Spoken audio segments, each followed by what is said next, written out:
가을 안개가 백담 계곡을 천천히 뒤덮던 새벽이었다. 나는 강원도 인제군의 오래된 등산로 초입에서 발걸음을 멈췄다. 밤새 내린 이슬이 흙길 위를 덮고 계곡물은 여전히 차가운 숨을 쉬고 있었다. 이곳은 20해 전 9살 소녀 한지민과 삼촌 한도윤이 마지막으로 목격된 자리다. 그날의 기록은 아직도 지역 신문 보관실 어딘가에 남아있다. 2003년 6월, 날씨는 맑았고 계곡물 수위도 안정적이었다. 한도윤은 전직 군의관 출신으로 냉정하고 침착한 사람으로 알려져 있었다. 그는 조카 지민을 데리고 백담 계곡에서 하룻밤 캠핑을 하겠다며 길을 나섰다. 그리고 그게 그들의 마지막 흔적이었다. 나는 취재 파일을 덮고 계곡으로 향했다. 최근 한 등산객이 이곳에서 은색 하트 모양 펜던트를 발견했다는 보도가 나왔다. 펜던트 뒷면에는 낡은 글씨로 지민이라고 새겨져 있었다. 무심히 흘린 흔적이라기에는 너무 눈에 띄는 위치였다. 나뭇가지에 가지런히 걸려 있었고 햇빛을 받아 반짝였다고 했다. 마치 누군가가 찾아달라는 의도로 남긴 듯했다. 그날 이후 인제군은 다시 술렁였다. 오래된 사건의 이름이 다시 신문에 오르자 몇몇 주민들은 이제 그만 잊자고 말했고 다른 이들은 아직 끝나지 않았다고 속삭였다. 20년 전 실종된 9살 소녀의 이름이 다시 입 밖으로 나왔다는 것. 그 사실 하나만으로도 이 조용한 산골 마을의 공기는 흔들렸다. 펜던트의 사진을 확대해본 나는 소름이 돋았다. 금속 표면에는 어린아이의 이 자국이 남아있었다. 오래전 가족 사진 속에서 지민이 장난스럽게 펜던트를 물고 웃던 모습과 정확히 일치했다. 그 순간 나는 확신했다. 이건 우연이 아니다. 누군가가 20년의 침묵을 깨려 하고 있다. 나는 등산화 끈을 조여 매며 천천히 산속으로 들어갔다. 젖은 낙엽 냄새가 폐에 깊숙이 스며들었다. 이곳은 과거 경찰과 군 수색대 그리고 수백 명의 자원봉사자들이 며칠 동안 뒤졌던 곳이다. 수색은 헬기 드론 탐지견까지 동원된 대규모 작전이었다. 하지만 그들이 찾은 것은 단 하나. 등산로에서 2km 떨어진 숲속 나뭇가지에 걸린 빨간 운동화 끈 한 가닥. 그게 전부였다. 그 뒤로 사건은 점점 끝난 일이 되어갔다. 마을의 평화와 관광 산업을 지키기 위해 사람들은 입을 닫았다. 그리고 20년이 지났다. 나는 산 중턱에 앉아 수첩을 꺼내 세 단어를 적었다. 하트, 끈, 오두막. 이 세 가지가 사건의 축이었다. 첫 번째, 하트 은색 펜던트. 그건 단순한 물건이 아니라 메시지였다. 20년 동안 비바람을 맞았다면 녹이 슬었을 텐데 사진 속 펜던트는 너무도 깨끗했다. 그건 최근에 누군가가 걸었다는 뜻이다. 그렇다면 질문은 하나뿐이다. 누가, 왜, 지금 이 시점에 그것을 걸었을까? 나는 산 아래로 시선을 내렸다. 계곡을 따라 흐르는 물소리, 멀리서 들리는 까치울음, 그리고 무겁게 내려앉은 침묵. 이곳은 오래전부터 사람의 말을 삼켜왔다.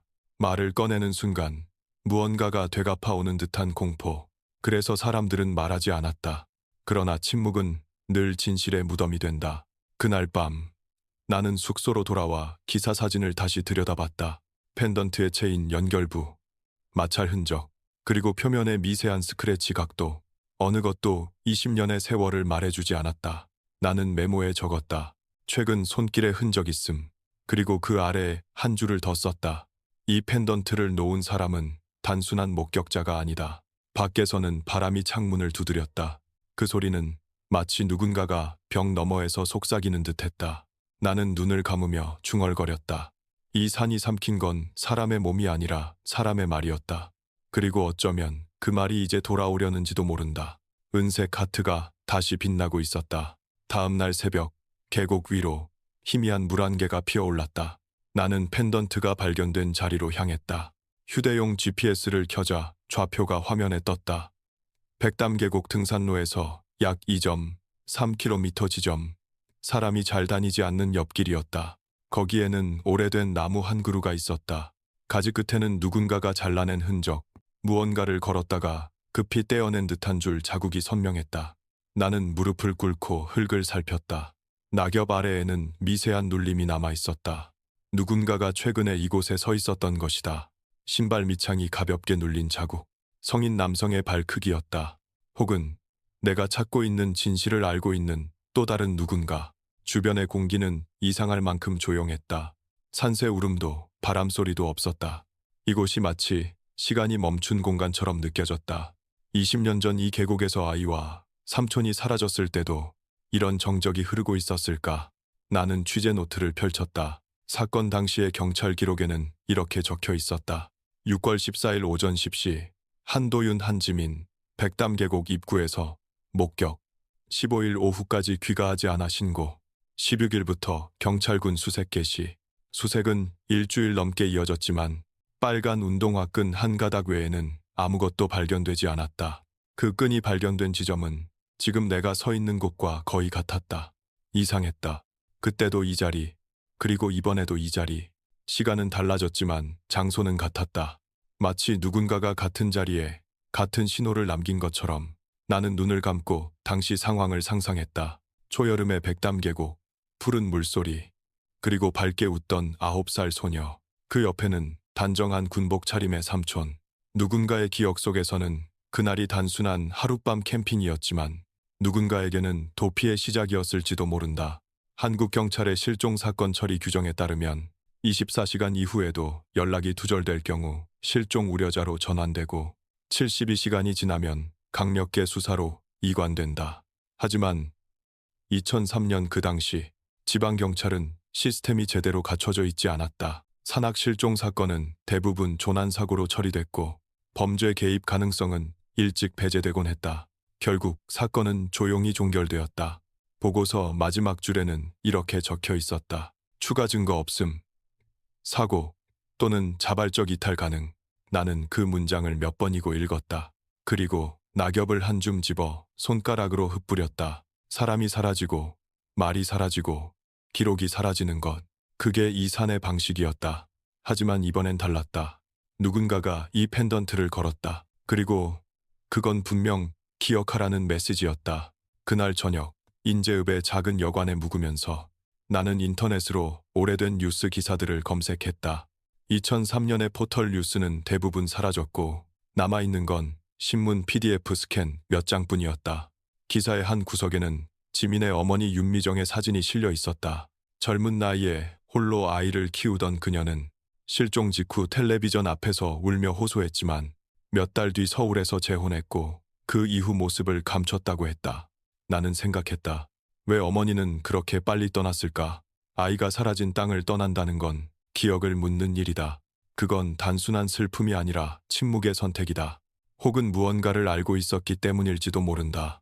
새벽 3시 여관 창문 너머로 산의 그림자가 보였다. 어둠 속에서도 산은 여전히 살아있었다. 나는 그 산이 나에게 속삭이는 소리를 들었다. 여기에는 아직 끝나지 않은 이야기들이 남아있다. 그 말이 들린 순간 내 휴대폰 화면이 깜빡였다. 번호 표시 없는 발신자. 그리고 3초간의 무음 통화. 나는 숨을 멈췄다. 그건 분명 우연이 아니었다. 20년 전 누군가가 감춘 진실이 다시 움직이기 시작하고 있었다. 그 전화, 도대체 누가 건 걸까? 그리고 왜 지금 나에게 걸려온 걸까? 다음날 아침 나는 인제경찰서로 향했다. 낡은 벽돌 건물, 오래된 현판, 세월의 흔적이 묻어 있었지만 그 안에는 아직도 20년 전의 냄새가 남아있는 듯했다. 접수 창구에서 신분증을 내밀며 말했다. 2003년 백담 계곡 실종 사건 관련 자료를 열람하고 싶습니다. 직원은 잠시 내 얼굴을 살피더니 어딘가로 전화를 걸었다. 몇 분 후 중년의 남성이 복도로 나왔다. 혹시 기자분이십니까? 그의 명찰에는 이름이 있었다. 이재호 경위. 그는 낮은 목소리로 말했다. 그 사건 말입니까? 지금은 공식적으로 종결된 건데요. 나는 조용히 고개를 끄덕였다. 그렇지만 아직 끝나지 않았잖아요. 이재호는 잠시 말을 잃었다. 그리고 내게 커피를 권하며 자료실로 안내했다. 먼지 쌓인 상자, 바랜 서류철들. 그는 조심스레 한 묶음을 꺼냈다. 이게 그때 수색 기록입니다. 솔직히 저도 이 일을 잊지 못했습니다. 기록에는 세세한 지도가 붙어 있었다. 빨간 펜으로 표시된 등산로, 그리고 X표가 그려진 곳, 운동화끈 발견 지점이었다. 여기입니다.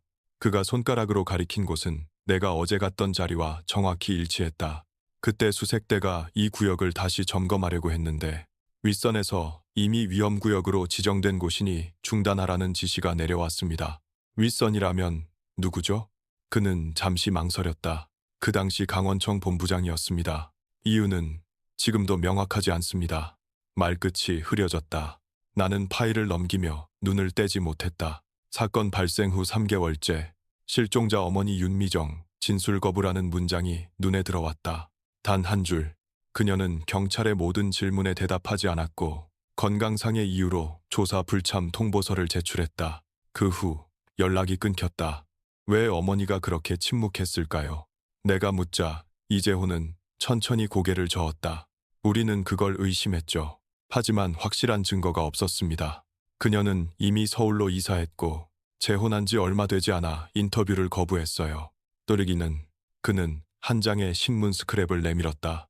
2004년 2월자 지방신문. 기사 제목은 백담 계곡 실종 200일. 희망은 아직 있다. 그 아래 작게 실린 사진 속 여인은 울고 있었다.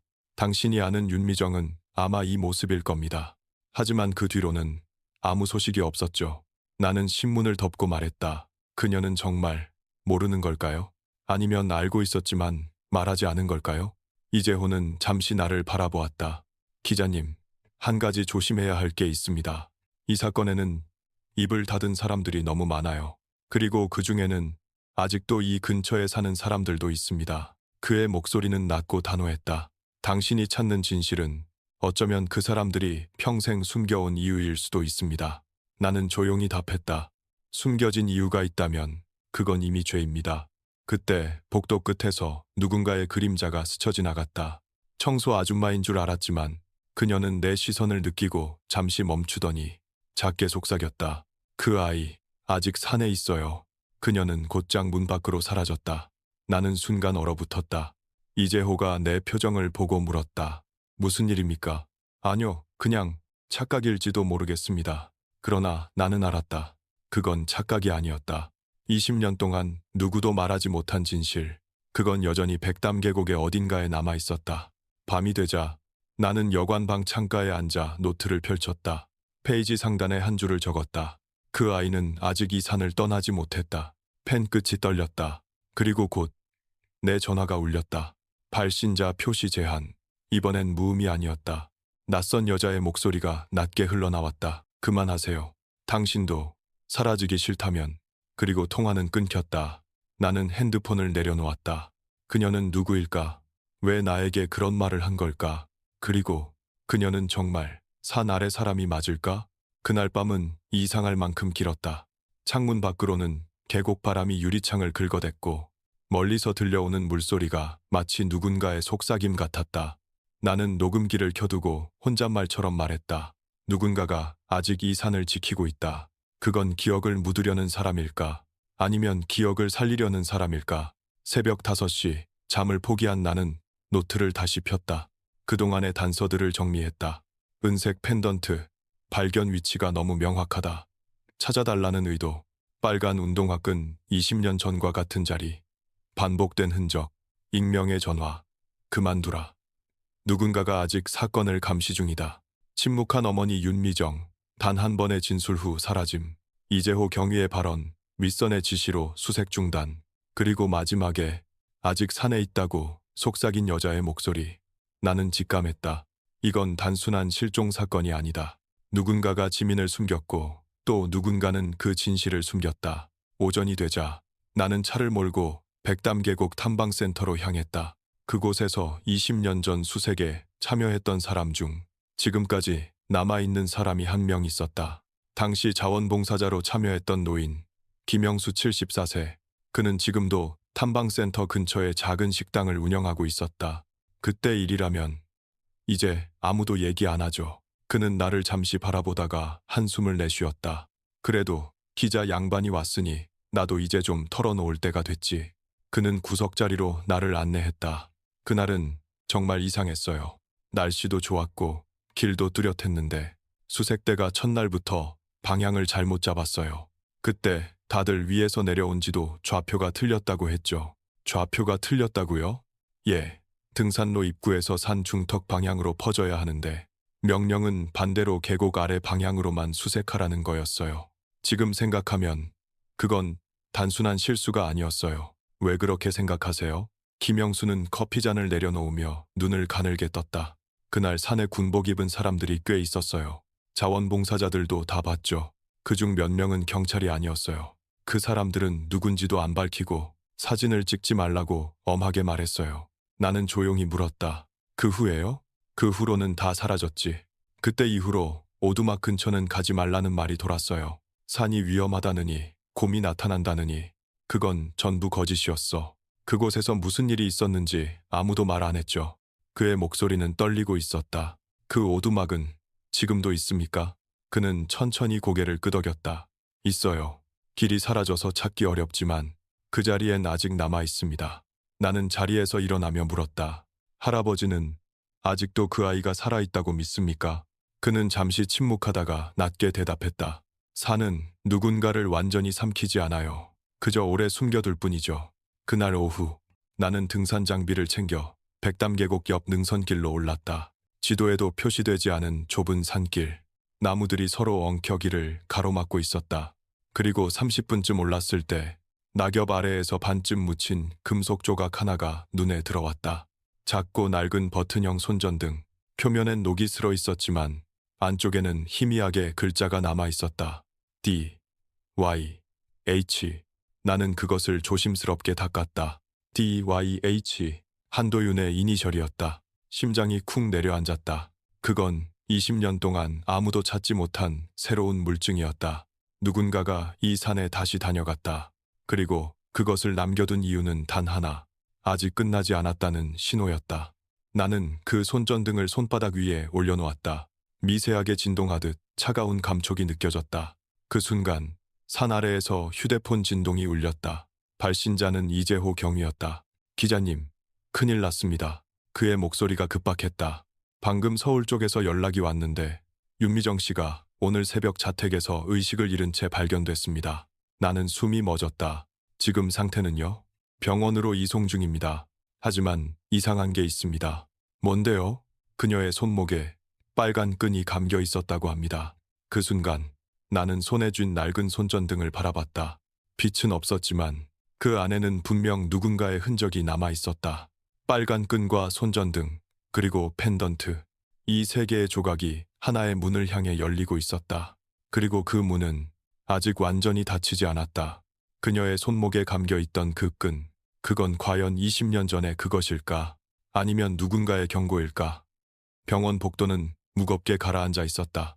의료진이 분주히 움직였고 그들 사이로 윤미정이라는 이름이 적힌 팔찌가 스쳐 지나갔다. 나는 잠시 그 자리에 멈춰섰다. 20년 전 실종된 아이의 어머니, 그리고 이제는 무언가를 말하지 못한 채 쓰러진 여자. 담당 간호사가 조용히 말했다. 현재 의식은 없습니다. 혈압이 불안정하고 손목에 남은 자국은 자해 흔적으로 보기 어렵습니다. 누가 발견했죠? 이웃 주민이에요. 새벽 4시쯤 문이 열려 있어서 이상하게 여겼다고 합니다. 이재호 경위가 옆에서 낮은 목소리로 덧붙였다. 집안엔 싸운 흔적도 침입 흔적도 없었어요. 그런데 벽에 이상한 게 있었습니다. 무슨 이상한 게요? 그는 스마트폰을 내밀었다. 화면 속에는 거울에 빨간 립스틱으로 쓴 문장이 보였다. 그녀를 잊지 마라. 순간 등골이 서늘해졌다. 그 문장은 단순한 협박이 아니었다. 누군가가 의도적으로 남긴 메시지, 그리고 그녀라는 단어는 누구를 뜻하는지 너무나도 명확했다. 지민. 나는 병실 창가에 앉아 윤미정의 얼굴을 바라보았다. 산소 마스크 아래로 흐르는 미세한 숨결이 보였다. 그녀는 여전히 싸우고 있었다. 하지만 무엇과 싸우는 걸까? 죄책감? 아니면 두려움? 그때 문이 열리고 한 남자가 들어왔다. 중년의 기자 박노식. 20년 전 백담계곡 실종 사건을 최초로 보도했던 인물이었다. 그는 나를 보자마자 낮게 말했다. 당신도 이 사건에 발을 담갔군요. 선배는 이미 알고 있었습니까? 그는 씁쓸하게 웃었다. 잊은 적이 없지. 하지만 그때는 아무도 말을 듣지 않았어. 그는 낡은 봉투 하나를 내밀었다. 이건 그때 내가 숨겨둔 자료야. 신문사에서 보도 금지를 당했거든. 당시 수사본부의 내부 메모, 그리고 익명의 제보. 봉투 안에는 노란빛이 바랜 메모 한 장이 있었다. 캠프장 북서쪽 오두막, 진입 금지, 내부 점검 완료 폐쇄 유지. 하단엔 경찰 내부 코드가 적혀 있었다. 날짜는 2003년 7월 18일. 즉 실종 열흘 뒤였다. 그 오두막, 나는 속삭였다. 지금도 있습니까? 지도상에서는 사라졌지만 현지인들은 아직 그 자리에 있다고 해. 문제는 그 오두막이 당시 군부대 훈련구역 안에 포함되어 있었다는 거야. 군부대요? 그는 고개를 끄덕였다. 사건 초기 군 관계자들이 직접 수색을 통제했어. 그리고 하루 만에 진입금지 구역으로 지정됐다. 그 이후 아무도 접근하지 못했지. 나는 그 말을 듣는 순간 김영수가 말했던 군복 입은 사람들이 떠올랐다. 모든 퍼즐이 그 오두막으로 향하고 있었다. 펜던트, 빨간 끈, 손전등, 그리고 이 문장. 그녀를 잊지 마라. 그 문장은 경고가 아니라 도움 요청일지도 모른다. 다음 날 나는 경찰의 허가를 받아 사건 현장 근처를 다시 조사하기로 했다. 이재호 경위가 말했다. 기자님, 거긴 위험합니다. 지금도 접근 금지 구역이에요. 그럼 당신이 대신 가줄 겁니까? 그는 아무 말도 하지 않았다. 침묵은 곧 동의였다. 우리는 낡은 지도 한 장을 펼쳐놓고 지민과 도윤이 사라진 북서쪽 등선을 표시했다. 그곳엔 이름 없는 점선이 하나 있었다. 20년 전에도 표시되지 않았던 길. 이재호가 말했다. 이 선을 따라가면 옛날 군용 헬기장이 나옵니다. 그리고 그 근처에 오두막이 있었다는 증언이 있어요. 그럼 거기서 뭔가를 찾을 수도 있겠네요. 찾을 수도 있고 원치 않는 걸 볼 수도 있죠. 그 말이 유난히 길게 울렸다. 나는 기자 수첩을 덮으며 말했다. 이제 그만 진실을 마주할 때가 됐습니다. 오후 4시 우리는 산입구에 도착했다. 가을의 바람이 차가웠고 낙엽이 발밑에서 조용히 부서졌다. 나는 주머니 속에 펜던트를 꺼내 쥐었다. 차가운 금속이 손끝에서 흔들렸다. 그 작은 진동이 마치 누군가의 숨결처럼 느껴졌다. 산의 침묵은 말이 없었지만 분명히 무언가를 기억하고 있었다. 그리고 그때였다. 무전기 너머로 잡음이 들렸다. 기자님, 들립니까? 이재호 경위? 무슨 일입니까? GPS가 이상합니다.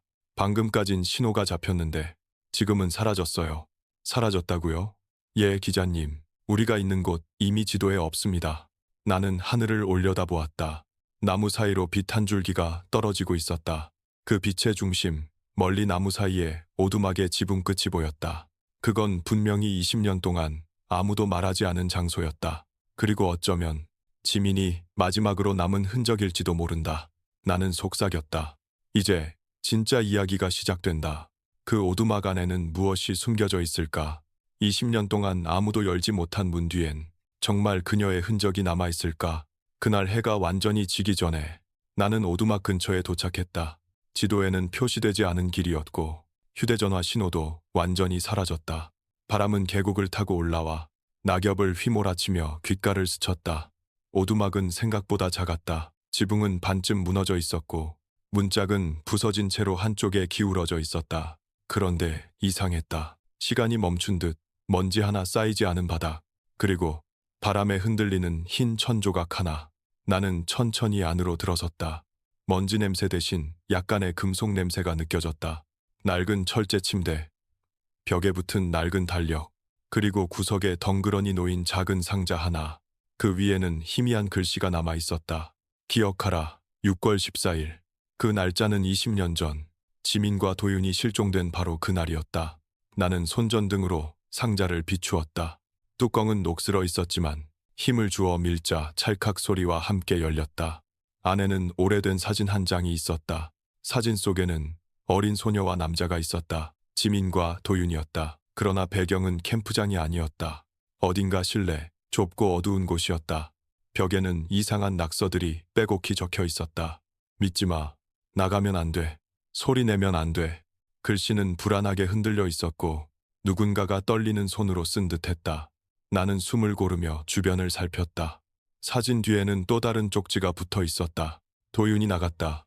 그날 이후 아무도 돌아오지 않았다. 그 문장을 읽는 순간 가슴 한가운데로 차가운 공기가 스며들었다.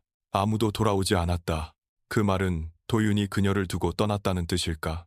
아니면 누군가가 그들을 데려갔다는 의미일까? 바닥 아래쪽에서 미세한 틈이 보였다. 손전등을 비추자 나무 판자가 들뜬 자국이 있었다. 나는 조심스레 손가락을 집어넣고 들어 올렸다. 안쪽에는 작은 노트 한 권이 있었다. 표지엔 이름이 흐릿하게 적혀 있었다. 지민의 일기. 나는 숨을 삼켰다. 노트의 첫 페이지엔 삐뚤빼뚤한 글씨로 이렇게 적혀 있었다. 오늘은 캠프 2번째 날이에요. 삼촌이 나한테 비밀 장소를 보여준다고 했어요. 페이지를 넘길수록 글씨는 점점 불안정해졌다. 엄마가 보고 싶다. 삼촌이 문을 잠갔어요. 밖에서 이상한 소리가 들려요. 도윤 삼촌이 화가 나 있었어요. 그리고 마지막 장에는 단 한 문장만이 크게 적혀 있었다. 엄마는 나를 믿지 않았어요. 그 순간 등줄기에 차가운 소름이 돋았다. 믿지 말라는 문장은 오두막 벽에도 그리고 아이의 일기 속에도 반복되고 있었다. 문득 바깥에서 낙엽이 흔들리는 소리가 들렸다. 나는 순간적으로 손전등을 껐다. 어둠 속에서 들려오는 미묘한 발자국 소리. 누군가가 확실히 이 근처에 있었다. 조용히 몸을 숙이고 창문 틈으로 밖을 살폈다. 그곳에는 검은 점퍼를 입은 누군가의 그림자가 있었다. 그 사람은 손전등을 들고 천천히 오두막을 향해 다가오고 있었다. 나는 본능적으로 뒤쪽 문으로 몸을 돌렸다. 하지만 그곳에는 더 이상 출구가 없었다. 벽 전체가 나무판으로 막혀 있었던 것이다. 심장이 빠르게 뛰었다. 그때 밖에서 낡은 문이 삐걱이며 열리는 소리가 들렸다. 그림자가 들어왔다. 나는 숨을 죽였다. 발소리는 무겁고 느렸다. 그 사람은 한 걸음씩 확신에 찬 듯 걸어왔다. 그리고 상자 앞에 멈춰섰다. 잠시 정적이 흘렀다. 그는 사진을 들어 올리더니 낮게 중얼거렸다. 아직도 남아있었군. 그 목소리는 낮고 익숙했다. 나는 고개를 돌려 그의 얼굴을 보았다. 이재호 경위였다. 경위님, 어떻게 여기에? 그는 놀라지 않았다. 기자님이 오를 줄 알았습니다. 그럼 왜 숨으셨어요? 그는 천천히 손전등을 내렸다. 이건 단순한 실종 사건이 아닙니다. 20년 전 경찰 내부에서도 무언가를 감추라는 지시가 있었어요. 지시라니, 누가요? 그는 말을 멈추더니 벽에 손을 대고 한 줄의 문장을 가리켰다. 진실은 묻히지 않는다. 이건 지민의 아버지가 남긴 겁니다. 지민의 아버지요? 그는 사망한 걸로. 그게 바로 문제입니다. 그의 사망 기록에는 날짜가 비어 있습니다. 그리고 마지막으로 목격된 곳이 바로 이 오두막 근처였죠. 한일환과 나는 멍하니 벽을 바라봤다. 모든 조각들이 서로 엉켜 있었다. 지민, 도윤, 윤미정, 그리고 이제 지민의 아버지. 모두가 이 산에서 사라졌다. 밖에서 천둥 소리가 울렸다. 하늘이 검게 물들며 비가 쏟아지기 시작했다. 비가 오두막의 낡은 지붕을 두드리자 마치 누군가의 울음소리처럼 들렸다. 이재호 경위가 조용히 말했다. 기자님, 이제부터는 저도 위험합니다. 이 안건은 아직 삭제되지 않은 보고서와 관련돼 있습니다. 그게 무슨 뜻이죠? 경찰 시스템에는 이 사건의 비공개 파일이 남아 있습니다. 하지만 그 접근 권한은 일반 수사관이 아닙니다. 나는 물었다. 그럼 누가 그걸 볼 수 있습니까? 그는 잠시 침묵하다가 낮은 목소리로 이름 하나를 말했다. 윤미정의 재혼 남편, 신도현입니다. 순간 공기가 무겁게 가라앉았다. 그 이름은 20년 전에도 그리고 지금도 사건의 그림자처럼 따라붙고 있었다. 이재호는 말했다. 그는 국방정보처 소속으로 근무했어요. 당시에도 현장 접근 권한을 가진 몇 안 되는 인물이었죠. 모든 기록을 봉인한 것도 그 사람이었습니다. 나는 묻지 않아도 알았다. 이 모든 길의 끝에는 그 남자가 있었다. 비는 계속 내렸고 오두막 안은 점점 어두워졌다. 나는 손에 쥔 노트를 다시 펼쳤다. 마지막 페이지 아래 희미하게 번진 글씨 하나가 눈에 들어왔다. 신, 그건 이름의 시작이었다. 그러나 빗물에 번져 더 이상 읽을 수 없었다.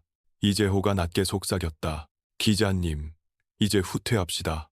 이 이야기는 아직 끝나지 않았습니다. 나는 고개를 저었다. 아니요, 이제 시작이에요. 그때 오두막 바깥에서 낯선 엔진 소리가 들려왔다. 차량은 멈추지 않고 점점 가까워지고 있었다. 신도현의 이름이 입안에서 맴돌았다. 그리고 나는 깨달았다. 20년 전 그날의 어둠이 지금 이 순간 다시 깨어나고 있다는 것을. 그가 돌아왔다면 이제 누가 다음일까? 차량의 엔진 소리가 점점 가까워졌다. 나는 숨을 고르며 창문 틈으로 밖을 내다봤다. 빗방울 사이로 어렴풋이 보이는 검은 SUV 한 대. 헤드라이트는 꺼져 있었지만 차량의 실루엣은 낯익은 형태였다. 정부 관계 차량. 이재호 경위가 낮은 목소리로 말했다. 기자님, 이쪽으로. 우리는 오두막 뒤편의 좁은 문을 통해 밖으로 나왔다. 비는 점점 거세졌고 산 안개가 우리를 삼키듯 덮쳐왔다. 뒤를 돌아보니 SUV의 문이 열리고 검은 우비를 입은 남자 둘이 내렸다. 그들의 움직임은 군인처럼 정확했다. 그리고 그들 중 한 명이 무전기를 들고 말했다. 목표 확보 구역 접근, 지점 코드 T14. 이재호는 이를 악물었다. 확인됐네요. 그들은 이 사건을 여전히 기밀 구역으로 관리하고 있습니다. 나는 물었다. 그럼 우릴 쫓는 이유는 뭡니까? 간단하죠. 당신이 지민의 일기를 가지고 있기 때문입니다. 우리는 산길을 따라 달렸다. 비에 젖은 흙길은 미끄러웠고 어둠 속에서 나뭇가지가 얼굴을 스쳤다. 뒤에서 들려오는 발소리가 점점 가까워졌다. 빛이 흔들리고 누군가의 숨소리가 섞였다. 나는 숨을 참으며 바위 뒤에 몸을 숨겼다. 그리고 손전등을 끄고 노트를 가슴에 품었다. 이재호는 낮게 속삭였다. 이 근처에 예전 헬기 착륙장 흔적이 있을 겁니다. 거기로 가면 잠시 숨을 수 있어요. 하지만 그때였다. 뒤에서 무언가가 쾅 하고 부서지는 소리. 누군가 오두막 문을 강제로 열고 있었다. 그들은 이미 우리가 거기에 있었다는 걸 알고 있었다. 비명도 경고도 없었다. 그저 침묵과 무거운 발자국 소리만이 산속에 울려 퍼졌다. 몇 분 뒤 우리는 폐허가 된 헬기장에 도착했다. 잡초가 무성했고 헬기장 중앙에는 녹슨 표지판이 반쯤 땅에 박혀 있었다. 출입 금지, 국방부 지정 구역. 나는 숨을 몰아쉬며 말했다. 이곳이 진짜 그들의 구역이군요. 맞아요. 지민과 도윤이 마지막으로 목격된 곳도 바로 여기입니다. 이재호는 주머니에서 방수 비닐에 쌓인 사진 한 장을 꺼냈다. 그건 오래된 항공 촬영 사진이었다. 사진 속에는 산 정상 근처의 평지, 그리고 그 한가운데 있는 오두막이 보였다. 그러나 사진 하단에는 희미하게 또 다른 구조물이 있었다. 터널처럼 보이는 콘크리트 입구. 저건 뭐죠? 군보급 창고로 등록돼 있었지만 공식 기록상 2004년부로 폐쇄됐다고 돼 있습니다. 혹시 그 안에, 그는 고개를 끄덕였다. 그 안에 지민이 있었다는 증거가 남아있을지도 모릅니다. 비는 여전히 그치지 않았다. 나는 손전등을 켜고 사진 속 위치를 기준으로 주변을 살폈다. 잡초와 낙엽이 쌓인 곳을 밀어내자 무언가 단단한 금속이 발끝에 닿았다. 그건 땅속에 묻혀있던 사다리의 윗부분이었다. 경위님, 여기에 뭐가 있습니다. 이재호는 서둘러 흙을 파냈다. 곧 낡은 철제 덮개가 드러났다. 덮개에는 군용 표식이 희미하게 남아있었다. 보급창고, D14, 일접근 통제. 그는 얼굴이 굳어졌다. 20년 전 보고서에 있던 코드와 같습니다. 나는 떨리는 손으로 덮개를 밀었다. 철이 삐걱거리며 열리고 안쪽에서 차가운 공기와 곰팡이 냄새가 쏟아져 나왔다. 손전등 불빛이 아래쪽으로 뻗자 좁은 계단이 어둠 속으로 이어지고 있었다. 내려가죠. 내가 말했다. 지금이 아니면 진실은 또 묻히게 됩니다. 이재호는 잠시 나를 바라보다가 천천히 고개를 끄덕였다. 우리는 조심스럽게 계단을 내려갔다. 발걸음마다 먼지가 흩날리고 벽에는 오래된 녹과 습기가 번져 있었다. 지하 통로는 예상보다 깊었다. 10여 미터를 내려가자 좁은 복도 끝에 철문 하나가 보였다. 문에는 자물쇠 대신 전자식 잠금 장치가 달려 있었다. 그 위에는 희미한 지문 인식 센서가 부착되어 있었다. 이재호가 말했다. 지금도 전원이 연결되어 있다면 이곳은 완전히 버려진 시설이 아닙니다. 나는 낮게 속삭였다. 그럼 누군가가 여전히 드나들고 있다는 뜻이죠. 그 말이 끝나기도 전에 멀리서 기계가 작동하는 소리가 들려왔다. 윙. 철문 옆에 붉은 불빛이 켜지고 잠금 장치가 자동으로 풀리는 소리. 나는 본능적으로 뒤로 물러섰다. 철문이 서서히 열리며 그 안에서 한 줄기의 불빛이 새어나왔다. 누구십니까? 낮고 거친 목소리가 어둠을 뚫고 울렸다. 그 순간 손전등 불빛이 벽에 부딪히며 그 사람의 실루엣을 드러냈다.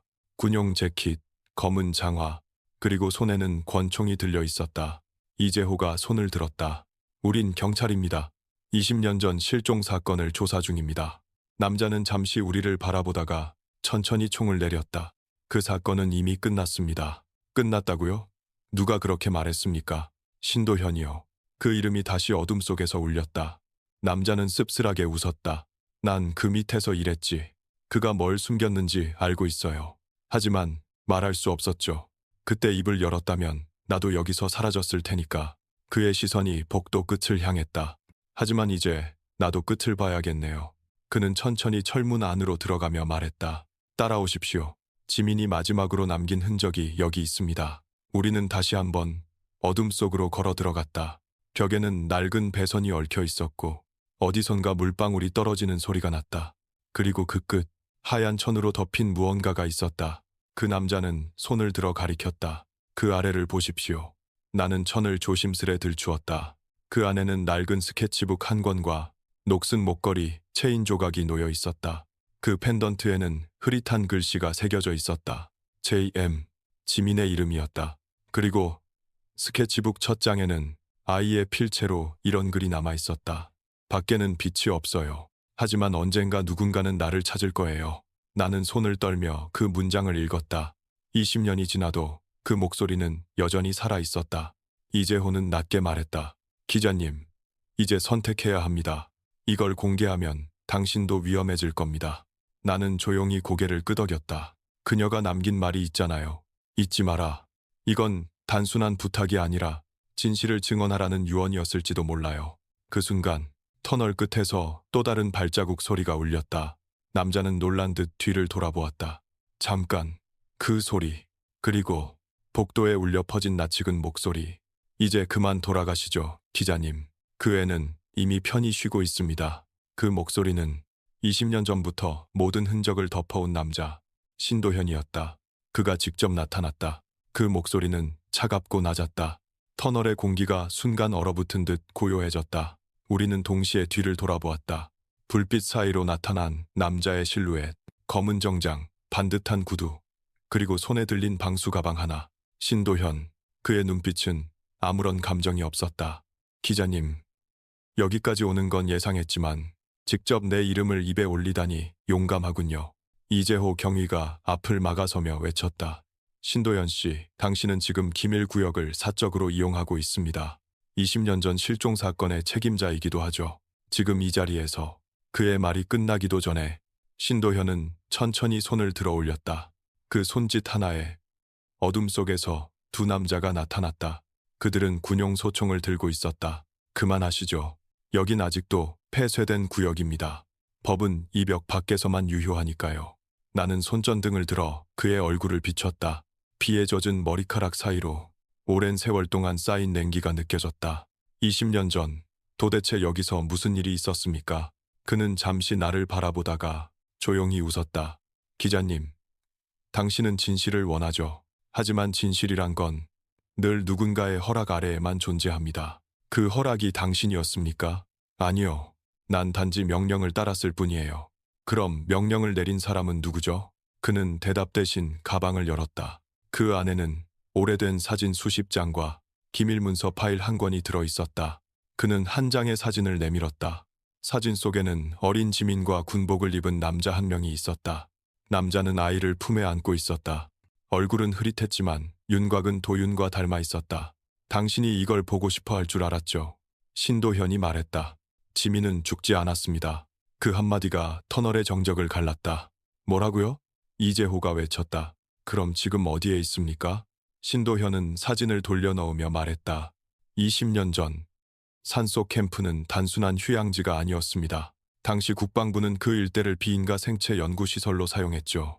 실험 대상은 자원자라고 했지만 사실은 일부 실종자들이 강제로 옮겨졌습니다. 나는 믿을 수 없다는 듯 그를 바라봤다. 지민도 그중 하나였단 말입니까? 그렇습니다. 다만 그녀는 예외였습니다. 그 아이는 누군가의 보호 아래에 있었어요. 누구의 보호요? 그는 눈을 가늘게 뜨며 대답했다. 그녀의 친부, 그리고 나의 상관이었던 사람. 공기가 무겁게 내려앉았다. 이재호가 이를 악물었다. 그 사람의 이름은 뭐죠? 신도현은 짧게 웃었다. 이미 세상엔 없는 이름입니다. 그의 죽음이 곧 사건의 종결을 의미했으니까요. 시거시던요. 그럼 지민은 그 이후 어떻게 됐습니까? 그 아이는 그날 밤 시설에서 탈출했습니다. 도윤이 그녀를 데리고 도망쳤죠. 하지만 멀리 가지 못했어요. 수색팀이 둘을 발견했을 때 도윤은 이미 총상을 입고 쓰러져 있었고 지민은 사라졌습니다. 그는 한숨을 내쉬었다. 나는 그 현장에 있었습니다. 그리고 그녀가 남긴 마지막 말도 들었죠. 뭐라고 했습니까? 신도현은 천천히 고개를 들었다. 엄마를 믿지 마세요. 그게 그 아이의 마지막 말이었습니다. 순간 모든 조각이 맞춰졌다. 윤미정이 입을 닫은 이유, 도윤의 행방, 그리고 지민이 남긴 낙서들, 모두 그 한 문장으로 연결됐다. 나는 낮게 물었다. 윤미정 씨는 알고 있었군요. 그녀는 알았습니다. 하지만 말할 수 없었죠. 그때 이미 계약서에 서명했으니까요. 무슨 계약서요? 비공개 생체 실험 지원 계약서. 그녀는 경제적 보상을 조건으로 딸의 참여를 승인했어요. 그 말에 이재호가 분노로 목소리를 높였다. 말도 안 돼. 그 아이는 단지 9살이었어요. 신도현은 무표정하게 대답했다. 세상은 언제나 그런 선택을 누군가의 대신으로 하죠. 그리고 진실을 묻는 자는 항상 늦게 도착합니다. 터널 위쪽에서 낙석이 떨어지는 소리가 들렸다. 나는 본능적으로 뒤를 돌아봤다. 지하의 오래된 구조가 비에 젖어 흔들리고 있었다. 신도현은 천천히 뒤로 물러섰다. 여기서 더 이상은 말할 수 없습니다. 왜죠? 내가 말하지 않아도 당신들은 곧 보게 될 테니까요. 그는 손목 시계를 눌렀다. 짧은 전자음이 울렸다. 이곳은 곧 폐쇄됩니다. 기자님, 살아서 나가고 싶다면 지금 나가세요. 그가 돌아서서 터널 끝으로 사라지려는 순간 나는 외쳤다. 지민은 정말 죽은 겁니까? 신도현의 발걸음이 멈췄다. 그리고 아주 낮은 목소리로 대답했다. 그녀는 죽지 않았습니다. 다만 다른 이름으로 살고 있을 뿐이죠. 그 말이 남긴 여운은 천둥 소리보다도 길게 터널에 울려 퍼졌다. 잠시 후 터널 끝에 붉은 경고등이 전멸하기 시작했다. 이재호가 소리쳤다. 기자님, 폭파장치입니다. 빨리 나갑시다. 우리는 서둘러 계단 쪽으로 달렸다. 머리 위에서 콘크리트가 무너지는 소리, 먼지가 뱃속으로 밀려들었다. 계단 끝에서 나는 마지막으로 뒤를 돌아봤다. 불빛 사이로 신도현의 그림자가 보였다. 그는 여전히 그 자리에 서 있었다. 그리고 미소를 짓고 있었다. 밖으로 뛰쳐나오자 비는 여전히 쏟아지고 있었다. 뒤에서 터널이 쿵소리와 함께 붕괴되며 산 전체가 흔들렸다. 나는 땅바닥에 주저앉아 가슴에 품은 노트를 꺼냈다. 물에 젖은 종이 위로 글자가 번지고 있었다. 엄마를 믿지 마세요. 그 글씨가 마치 새겨진 듯 지워지지 않았다. 이재호가 헐떡이며 물었다. 이제 어떻게 하실 겁니까? 나는 젖은 펜던트를 들어 올렸다. 이제는 숨길 수 없어요. 그들이 덮어버린 진실. 이제는 세상에 꺼내야 합니다. 그 순간 멀리서 경찰 무전 소리가 들려왔다. 산악 폭발 발생. 긴급 구조팀 출동 중. 나는 조용히 속삭였다. 이제 이 산은 더 이상 침묵하지 않을 겁니다. 하지만 정말 지민은 살아있을까? 아니면 신도현이 말한 다른 이름으로 또 다른 비극의 시작일까? 비는 새벽 내내 그치지 않았다. 백담계곡 아래 마을은 온통 싸늘한 안개로 뒤덮였고 무너진 터널 근처에는 군과 경찰이 동시에 도착했다. 그들은 산사태 사고 현장이라며 주변을 차단했다. 하지만 나는 알고 있었다. 그건 단순한 산사태가 아니라 의도적인 폭파였다. 이재호 경위가 낮은 목소리로 말했다. 기자님, 이제 이건 제 선에서 처리할 수 없습니다. 지금부턴 경찰청 정보과가 직접 개입합니다. 정보과라면 사건은 다시 묻히겠군요. 그는 대답 대신 침묵했다. 그리고 그 침묵은 이미 모든 걸 말해주고 있었다. 나는 천천히 젖은 노트를 가방에 넣었다. 종이는 물에 번졌지만 그 속의 글자들은 이상하게도 또렷했다. 밖에는 빛이 없어요. 하지만 누군가는 나를 찾을 거예요. 그 문장이 내 머릿속을 떠나지 않았다. 지민은 정말 죽었을까? 아니면 신도현의 말처럼 다른 이름으로 살아있는 걸까? 그날 오후 나는 서울로 돌아와 편집국의 한 구석에 앉았다. 모니터에는 20년 전의 신문 기사들이 줄지어 있었다. 백담계곡 실종 사건, 군 개입 의혹 묵은, 모녀 비극, 수색 종료. 모두가 사건 종결로 끝난 기사들이었다. 그때 이메일 알림창이 떴다. 발신인은 익명. 제목은 단 한 줄. 그녀는 아직 그곳에 있습니다. 이상한 예감이 들었다. 메일을 열자 첨부 파일이 하나 있었다. 압축된 폴더. 이름은 JM 아카이브. 비밀번호가 걸려 있었다.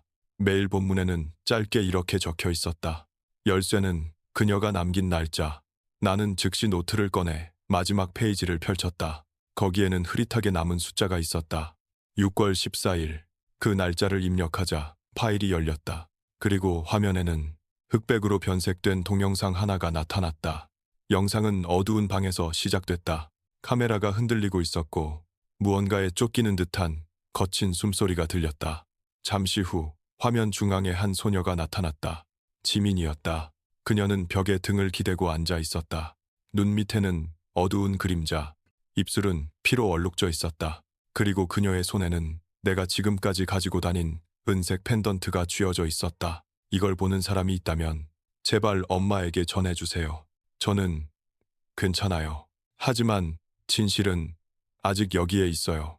그녀의 목소리는 떨렸지만 분명했다.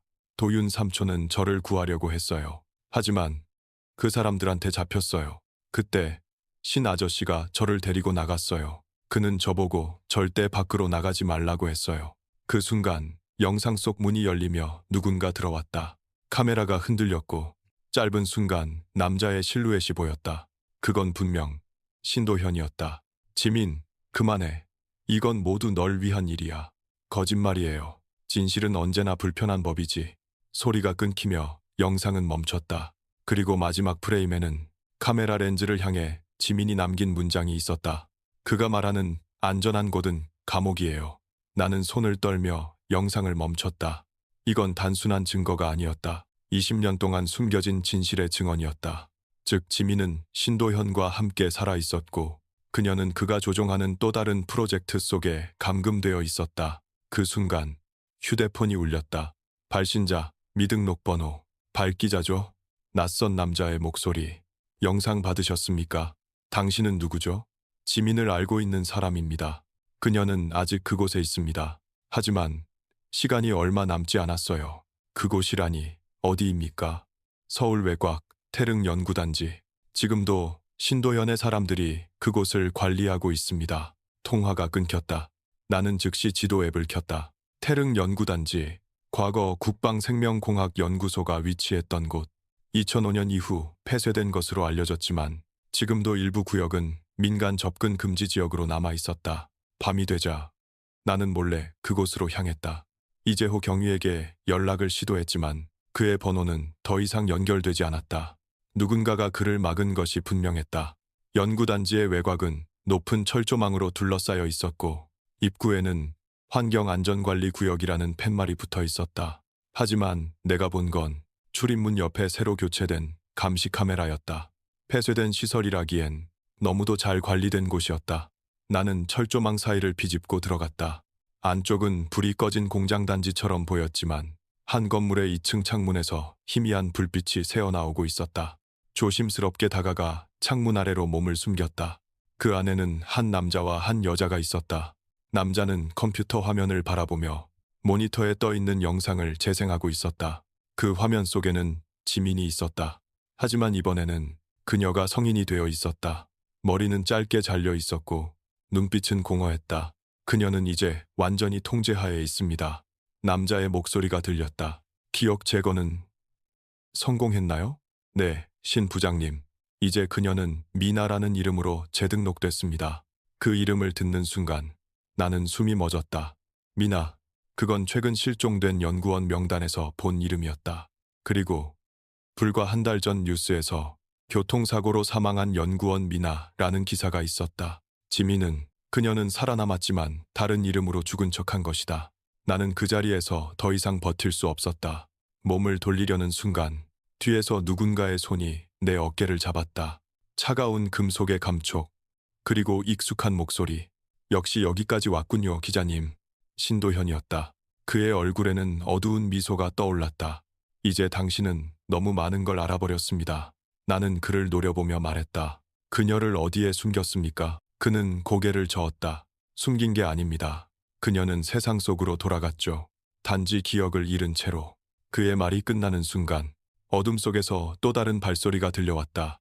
여성의 발소리, 조심스럽고 느린 걸음. 나는 고개를 돌렸다. 그곳에는 한 여자가 서 있었다.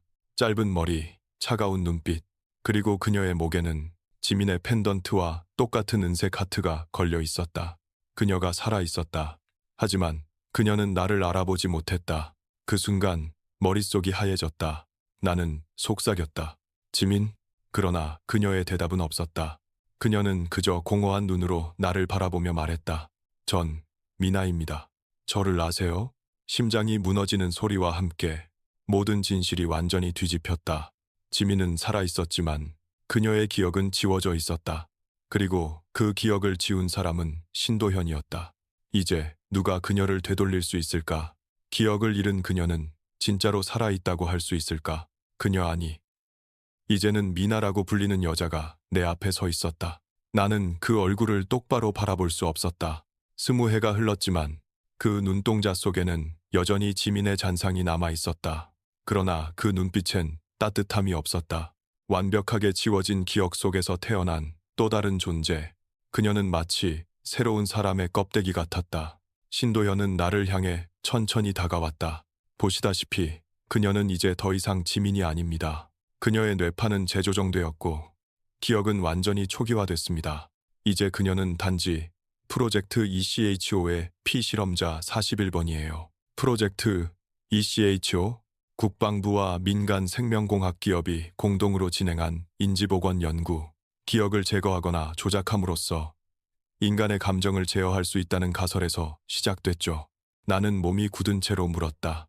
그럼 지민을 인간 실험에 이용한 겁니까? 그녀는 선택된 아이였습니다. 특이한 신경 반응을 보였고 감정 억제 물질에 대한 내성이 비정상적으로 강했죠. 그래서 연구원들이 완전한 제어 대상이라 부른 겁니다. 그는 담담히 말했다.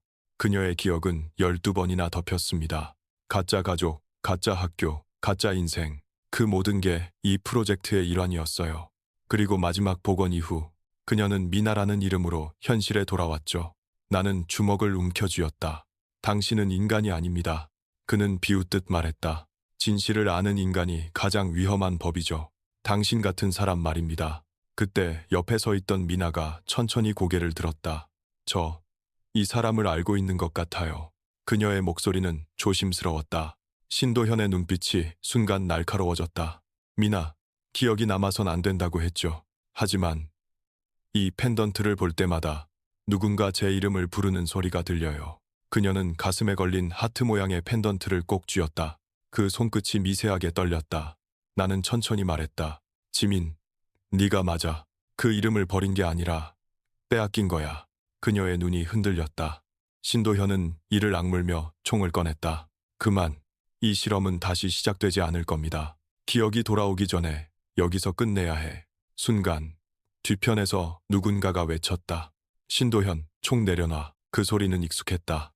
어둠 속에서 나타난 사람, 이재호 경위였다.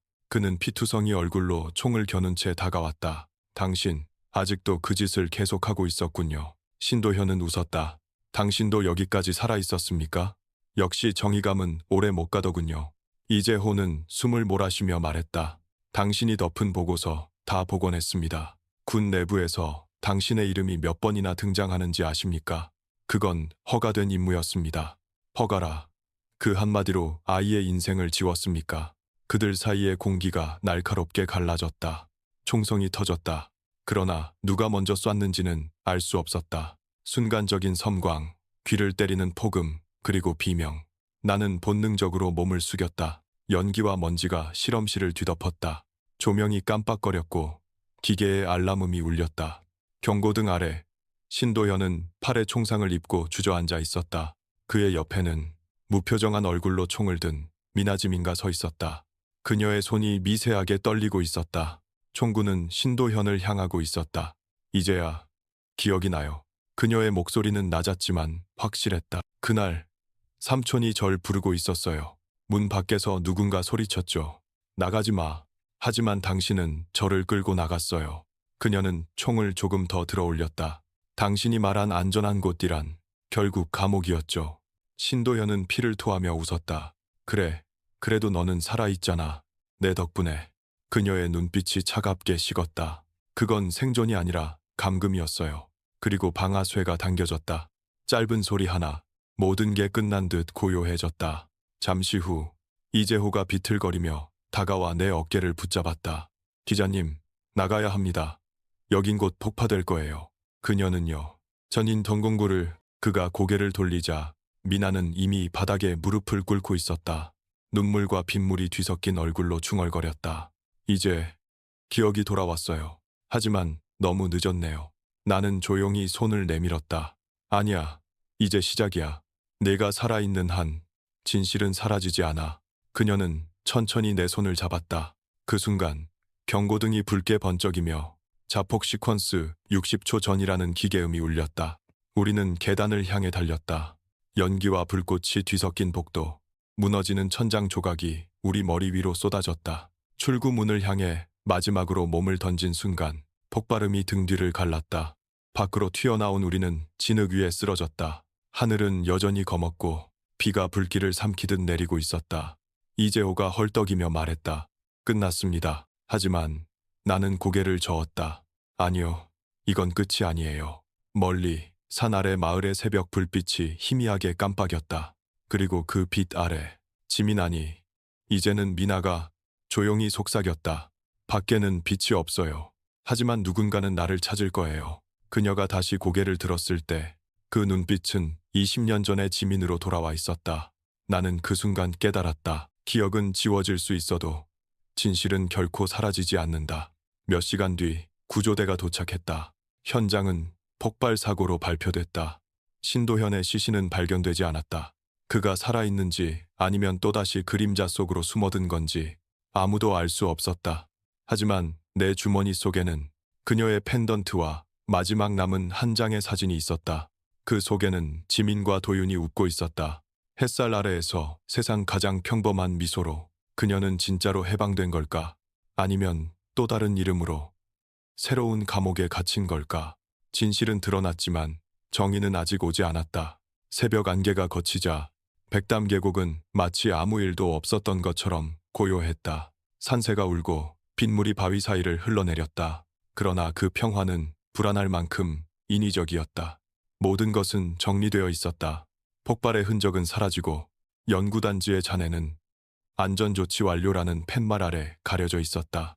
뉴스에서는 단 몇 줄만 보도되었다. 폐쇄된 군 연구시설에서 폭발 사고 발생, 사상자 2명, 실종자 1명. 그 실종자 1명이 누구인지 기사는 끝내 밝히지 않았다. 하지만 나는 알고 있었다. 그 이름은 신도현이었다. 나는 병실 창가에 앉아 있었다. 지민 아니, 미나는 의식은 돌아왔지만 아직 많은 부분을 기억하지 못했다. 그녀는 가끔 내게 물었다. 정말로 제가 그 아이였나요? 나는 고개를 끄덕였지만 그녀는 믿기 힘든 듯한 눈빛으로 창밖을 바라봤다. 그럼 그 사람이 신도현이라는 사람은 지금 어디 있나요? 찾고 있습니다. 그 사람은 나쁜 사람인가요? 관유건니. 나는 잠시 망설였다. 그건 네가 다시 기억을 되찾으면 알게 될 거야. 그녀는 조용히 미소 지었다. 기억이 돌아오지 않으면요? 나는 대답 대신 펜던트를 그녀의 손에 쥐어줬다. 그럼 이게 네가 누군지 대신 말해줄 거야. 그녀는 그 펜던트를 오랫동안 바라보다가 마치 오랜 친구를 다시 만난 듯 조심스레 목에 걸었다. 그때 나는 확신했다. 지민은 아직 그 안에 있었다. 며칠 뒤 나는 한 통의 전화를 받았다. 번호는 표시되지 않았고 목소리는 낮았다. 기자님, 당신이 찾는 사람 살아 있습니다. 누구 말입니까? 신도현? 그는 이름을 바꿨습니다. 지금은 다른 신분으로 활동 중이에요. 어디서요? 서울 남부 바이오메디컬 그룹. 그는 이제 신도영 박사로 불립니다. 전화는 끊겼다. 하지만 그 한마디로 모든 것이 이어졌다. 국방부 실험, 연구단지, 기억복원기술, 그리고 지금은 민간 기업 이름 아래 새롭게 살아난 프로젝트 ECHO. 나는 즉시 조사를 시작했다. 바이오메디컬 그룹은 공식적으로 뇌손상 환자 재활 연구를 표방하고 있었다. 하지만 내부 문건에는 감정 반응 제어 실험, 장기 기억 억제 기술이라는 문장이 반복되고 있었다. 모든 것이 똑같았다. 단지 이름만 바뀌었을 뿐 그 본질은 20년 전과 다르지 않았다. 나는 그날 밤 조용히 병원을 빠져나와 회사 건물 앞에 섰다. 강남 한복판 유리 외벽에 BIO ECHO LABS라는 로고가 반짝였다. 건물 안에서는 하얀 가운을 입은 연구원들이 퇴근을 준비하고 있었다. 그 속에 익숙한 뒷모습이 보였다. 그는 아직도 그 특유의 침착한 걸음으로 로비를 지나 사라졌다. 신도현. 아니, 신도영. 그는 여전히 세상 한복판에서 살아 있었다. 다음 날, 나는 지민을 찾아갔다. 그녀는 병원 정원에서 벤치에 앉아 있었다. 햇빛이 머리카락 사이로 스며들며 그녀의 얼굴을 따뜻하게 비추고 있었다. 기억이 조금씩 돌아와요. 그녀가 조용히 말했다. 꿈에서 자꾸 산속이 나와요. 비가 내리고 누군가가 제 손을 잡고 있어요. 그 사람이 도윤이야. 그녀는 잠시 고개를 들더니 그 이름 들으니까 가슴이 이상해요. 나는 물었다. 그 기억이 무섭니? 아니요. 오히려 편안해요. 그건 거짓이 아니었으니까요. 그녀의 말에 나는 잠시 말을 잃었다. 기억은 지워졌지만 진실의 감각은 여전히 남아 있었던 것이다. 며칠 후 나는 기사 한 편을 작성했다. 제목은 단순했다. 지워진 기억, 남은 진실. 기사는 조심스레 그러나 정확하게 20년 전 백담계곡 실종 사건의 재조사 필요성을 제기했다. 특정 인물의 이름은 언급하지 않았지만 사건의 구조와 연결된 기업, 연구소, 군 관계자들의 흔적을 짚었다. 기사 말미에는 짧은 한 문장을 남겼다. 진실은 시간이 걸리더라도 결국 수면 위로 떠오른다. 그날 저녁 기사는 3시간 만에 삭제됐다. 편집국 서버에서 원본도 사라졌다. 그리고 다음 날 내 집 우편함에는 흰 봉투 하나가 들어있었다. 그 안에는 사진 한 장과 짧은 쪽지가 있었다. 사진에는 병원 정원에서 웃고 있는 지민 미나의 모습이 담겨 있었다. 그리고 쪽지에는 이렇게 적혀 있었다. 그녀는 행복하게 살고 있습니다. 그러니 더 이상 파헤치지 마세요. S. 나는 그 쪽지를 한참 동안 바라보다가 조용히 접어 가슴에 넣었다. 그녀는 행복하다. 그 문장은 위로처럼 들렸지만 동시에 협박처럼 차가웠다. 창밖에서는 빗방울이 다시 떨어지고 있었다. 나는 천천히 중얼거렸다. 진실이란 건 결코 완전히 덮을 수 없지. 그때 휴대폰이 울렸다. 발신자는 지민. 기자님. 꿈에서 또 그곳이 나왔어요. 산속 오두막. 그리고 그 안에서 누군가 날 부르던 목소리. 그게 혹시 당신이었나요? 나는 잠시 말을 멈췄다가 조용히 대답했다. 아니야. 그건 아마도 내 안에 아직 남아있는 또 다른 너일 거야. 그녀는 아무 말도 하지 않았다. 전화기 너머로 들리는 숨소리만이 조용히 흘러나왔다. 그리고 그 숨소리 속에 희미하게 섞여 있던 한마디. 저 이제 기억나요. 엄마가 왜 울고 있었는지. 그 순간 나는 다시 모든 게 시작되고 있음을 느꼈다. 기억은 돌아오고 있었다. 그리고 그 기억이 돌아오는 순간 진실은 더 이상 숨을 곳이 없게 된다. 그날 밤 나는 잠을 이룰 수 없었다. 지민의 마지막 한마디. 엄마가 왜 울고 있었는지 기억나요? 그 문장은 단순한 회상이 아니었다. 그건 곧 봉인되어 있던 기억의 문이 열리고 있다는 신호였다. 다음 날 아침 병원에서 걸려온 전화는 내 예감을 확인시켰다. 기자님, 미나 씨가 사라졌어요.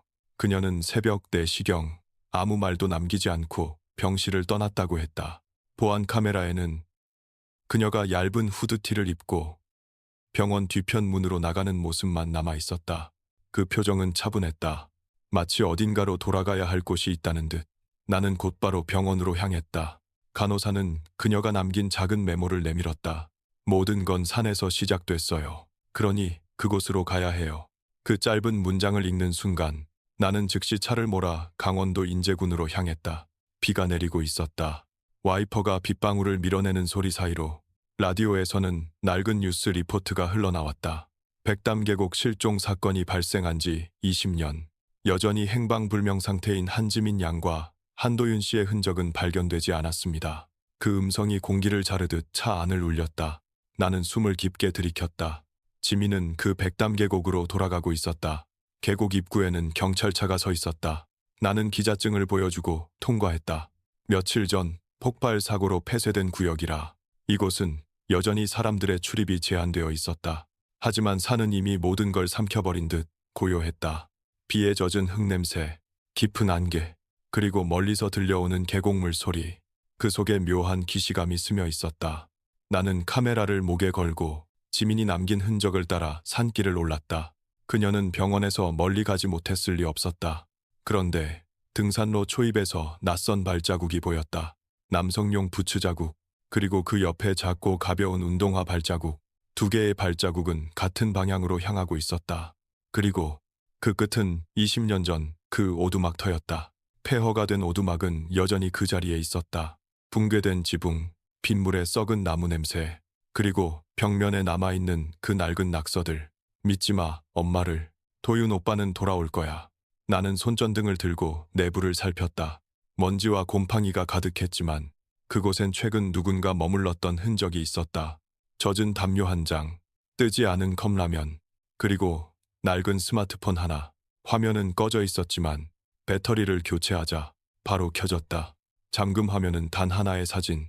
지민과 한도윤이 웃고 있는 모습이었다. 그때였다. 뒤에서 부러지는 나뭇가지 소리가 났다. 나는 천천히 몸을 돌렸다. 그리고 그곳에 그녀가 서 있었다. 지민은 비에 젖은 머리카락을 쓸어내리며 나를 바라봤다. 눈빛은 고요했지만 확실한 의지를 품고 있었다. 여기까지 오셨군요. 지민 씨, 왜 여기에 온 거예요? 기억을 다 찾았어요. 모든 게 이곳에서 시작됐으니까요. 그녀는 조용히 오두막 안으로 들어섰다. 나는 뒤를 따랐다.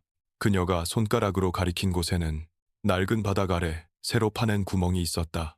그 안에는 녹슨 금속 상자가 들어 있었다. 그녀는 그것을 조심스레 꺼내더니 뚜껑을 열었다.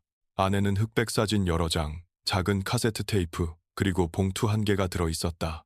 사진 속에는 어린 지민, 그리고 한도윤의 모습이 있었다.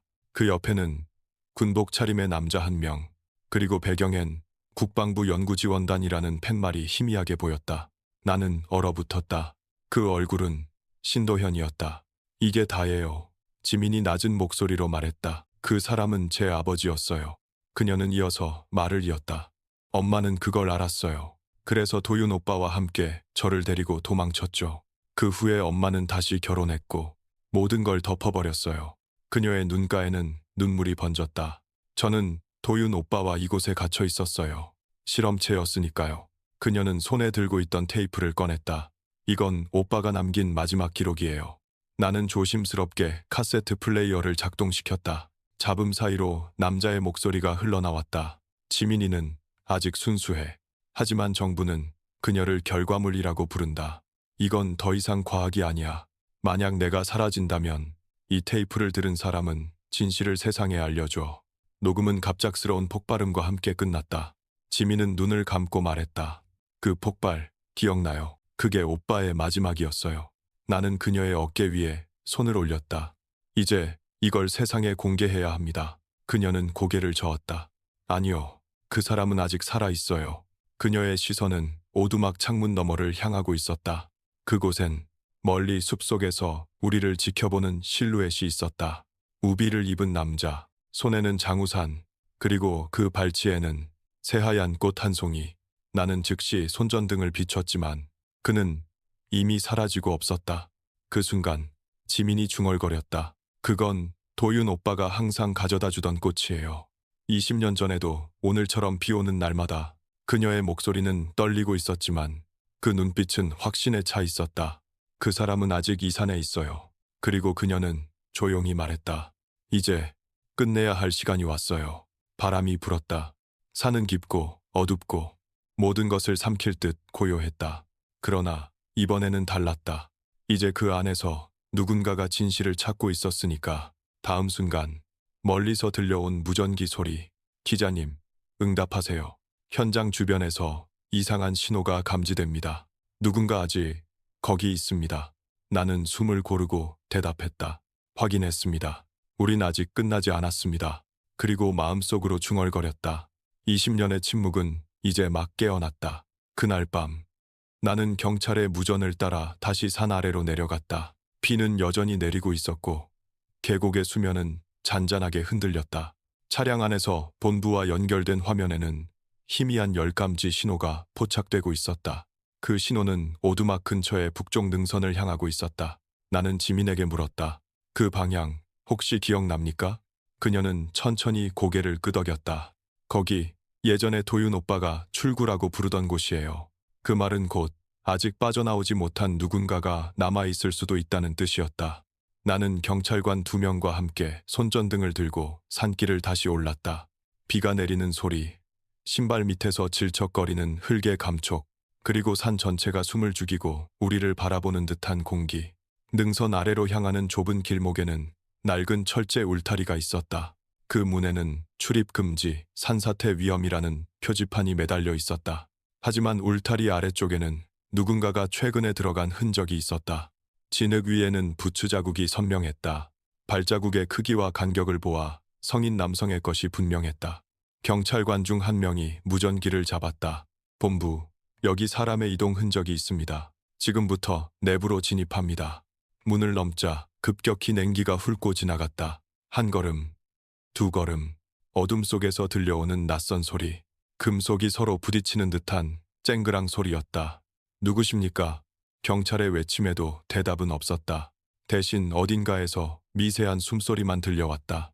우리가 손전등으로 비춘 곳에는 쇠사슬에 묶인 낡은 철문이 있었다. 문 안쪽은 터널처럼 어둡고 깊었다. 지민이 뒤에서 낮게 속삭였다. 거기 실험실이에요. 그녀의 말에 나는 온몸이 굳어졌다. 실험실이라고요? 20년 전 저랑 오빠가 갇혀있던 곳이에요. 경찰관이 쇠사슬을 절단기에 잘라냈다. 문이 열리자 냉기와 함께 곰팡이 냄새가 퍼졌다. 손전등 불빛 속에는 녹슨 의료기구, 부서진 침대, 그리고 벽면 가득 붙은 서류 조각들이 보였다. 그중 하나가 내 눈에 들어왔다. 프로젝트 인간 내성 실험 단계사 담당 연구원 신도현. 이름을 보는 순간 심장이 멎는 듯했다. 그는 단순한 의심의 대상이 아니었다. 이곳 전체가 그의 실험장이었다. 지민은 서류를 손에 쥐고 떨리는 목소리로 말했다. 이게 증거예요. 오빠는 나를 지키려다가 이걸 세상 밖으로 내보내려 했어요. 나는 폴더 안쪽에서 오래된 플로피 디스크를 발견했다. 이건 뭐죠? 지민은 천천히 답했다. 오빠가 남긴 기록이에요. 모든 실험 데이터를 담은 거예요. 그 순간 무전기가 삐 소리를 냈다. 기자님, 조심하십시오. 누군가 접근 중입니다. 나는 고개를 들어 터널 입구를 바라봤다. 거기 그림자가 하나 서 있었다. 우비를 입은 남자. 손에는 손전등 대신 짙은 검은 봉투가 들려 있었다. 그는 천천히 다가오더니 우리 앞에 봉투를 내려놓았다. 이 안에 있는 걸 보세요. 그게 진짜예요. 목소리는 낮고 차분했다. 얼굴은 모자에 가려 잘 보이지 않았지만 그 음성엔 익숙한 떨림이 있었다. 지민이 한 걸음 앞으로 나섰다. 도윤 오빠, 맞죠? 그 순간 남자는 고개를 들었다. 그 얼굴, 20년 전 사라졌던 그 남자, 한도윤이었다. 지민아, 그의 목소리는 부서질 듯 떨렸다. 넌 살아있었구나. 나는 본능적으로 녹음기를 꺼냈다. 지금 상황을 기록합니다. 당신이 왜 지금까지 숨어 있었는지 설명해 주시겠습니까? 도윤은 숨을 고르더니 말했다. 그날 실험이 폭주했어요. 우릴 없애려던 사람은 신도현이었어요. 그는 나에게 명령했죠. 아이를 데리고 사라져라. 그 말의 뜻은 살아남으면 안 된다는 의미였어요. 그는 봉투를 열어 한 장의 사진을 꺼냈다. 사진 속에는 병원 침대에 누워있는 어린 지민. 그녀의 팔에는 주사 바늘이 꽂혀 있었고 주변에는 연구원들의 그림자가 어른거렸다. 그 사람들은 인간의 기억을 조작하려 했어요.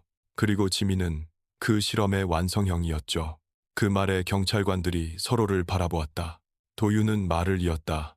나는 아이를 지키기 위해 도망쳤지만 그 후로 쫓기는 삶이었어요. 신도현은 아직 살아있습니다. 그는 지금도 정부 뒤편에서 움직이고 있어요. 그의 손끝이 미세하게 떨렸다. 이 플로피 디스크 안에 모든 게 있어요. 하지만 이걸 공개하는 순간 당신들도 안전하지 않을 겁니다. 그때 밖에서 또 다른 폭발음이 들렸다. 터널 벽이 흔들렸고 천장에서 돌조각이 떨어졌다. 누군가 폭발물을 터뜨린 것이다. 경찰이 외쳤다. 퇴피합시다. 여긴 위험합니다. 하지만 도윤은 움직이지 않았다. 그는 지민의 손을 잡고 말했다. 넌 여기서 나가.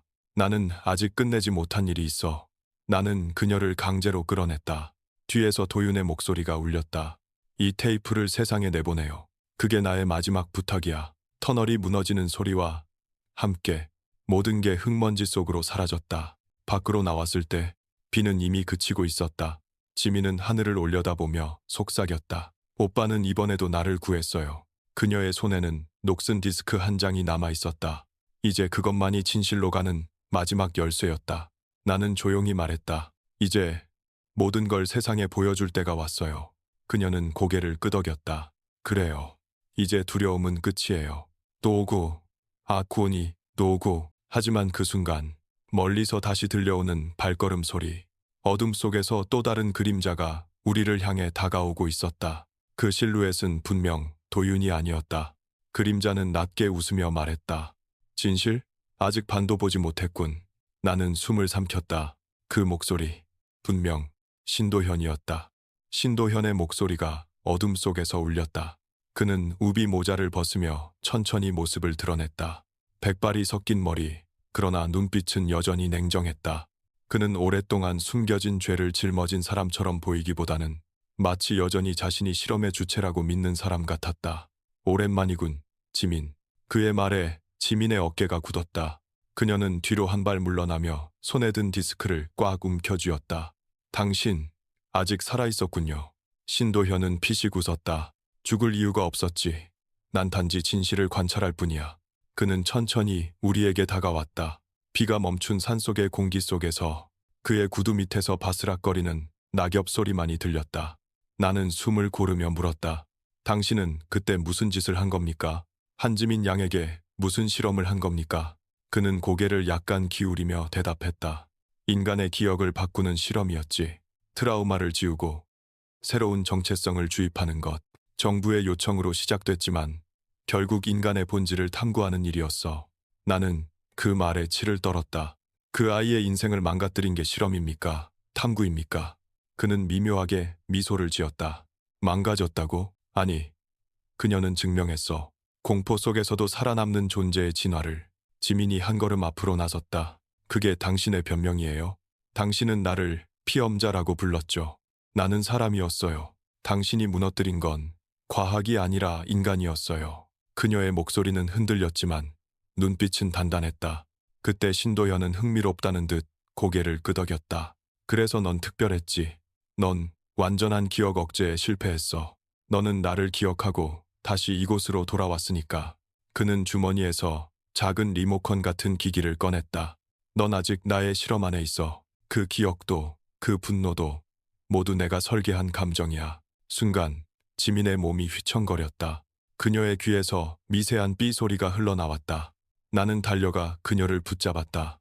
지민 씨, 괜찮아요? 그녀는 머리를 감싸며 떨리는 목소리로 말했다. 그 사람, 내 안에 뭔가를 심었어요. 그날 이후로 신도현은 리모컨을 손에서 돌리며 말했다. 넌 내 가장 완벽한 결과물이지. 너의 기억 속에는 내가 찾는 열쇠가 있어. 그의 시선이 디스크로 향했다. 그걸 내놔. 그 파일 안에는 네가 누군지, 그리고 내가 뭘 했는지 모든 게 들어있다. 나는 앞을 가로막으며 말했다. 이건 이제 당신의 것이 아닙니다. 이건 범죄의 증거예요. 그는 잠시 나를 쳐다보더니 비웃듯 낮게 중얼거렸다. 기자란 종족은 언제나 감정에 약하지. 그는 주머니에서 무언가를 꺼내 던졌다. 작은 금속 원반이었다. 바닥에 닿자마자 번쩍이는 섬광과 함께 귀청을 찢는 소리가 터졌다. 순간 나는 시야가 하얗게 번쩍이며 귓속이 멍해졌다. 눈을 떴을 때 신도현의 모습은 사라져 있었다. 지민은 바닥에 무릎을 꿇고 있었다. 그녀의 코끝에서 피가 흘렀다. 괜찮아요? 괜찮아요. 하지만 그 사람, 여전히 나를 통제할 수 있어요. 우리는 급히 터널 밖으로 나왔다. 밖에는 경찰 지원팀이 도착해 있었다. 나는 현장 책임자에게 디스크를 넘겼다. 이 안에 모든 증거가 들어 있습니다. 최대한 빨리 복구해야 합니다. 그러나 기술팀장은 고개를 저었다. 디스크가 너무 오래됐습니다. 손상된 구역이 많아서 복원이 어려울 겁니다. 그 말을 들은 지민의 표정에 절망이 스쳤다. 하지만 나는 말했다. 괜찮아요. 진실은 여전히 남아있어요. 당신의 기억 속에. 지민은 고개를 들었다. 그 눈동자 속엔 두려움 대신 결심이 있었다. 그래요. 이제 도망치지 않겠어요. 이제 나 자신을 증거로 삼을 거예요. 며칠 후 서울의 한 방송국 스튜디오. 지민은 인터뷰에 응했다. 그녀는 모든 사실을 공개했다. 저는 20년 전 실험의 생존자입니다. 제 몸엔 여전히 그 흔적이 남아 있습니다. 하지만 더 이상 침묵하지 않겠습니다. 그날 뉴스는 전국을 뒤흔들었다. 백담 계곡 실험 사건, 기억 조작 프로젝트, 그리고 신도현 전 연구원 수배령 발부. 세상은 충격에 빠졌고 SNS에는 한지민 기억의산이란 해시태그가 퍼져나갔다.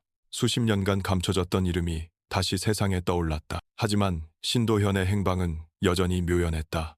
그가 마지막으로 남긴 흔적은 터널 입구 근처의 나뭇가지에 걸려있던 하얀 꽃 한 송이뿐이었다. 그날 밤 나는 다시 강원도의 산자락을 올려다보았다. 달빛이 희미하게 비추는 능선, 그리고 어딘가에서 들려오는 바람소리. 그 안에는 여전히 누군가의 숨결이 느껴졌다. 기억은 사라지지 않는다. 지민의 마지막 말이 떠올랐다. 사람들이 있는 순간 또 다른 실험이 시작될 테니까. 나는 조용히 카메라를 꺼내 산을 향해 셔터를 눌렀다. 그 한 장의 사진 속에 사라졌던 진실이 깃드는 듯했다.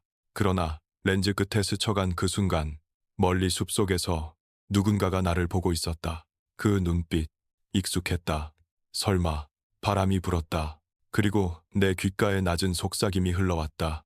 기자는 항상 늦게 도착하죠. 나는 몸을 돌렸지만 아무도 없었다. 남겨진 건 흙바닥 위에 하나의 발자국뿐. 누구의 것일까?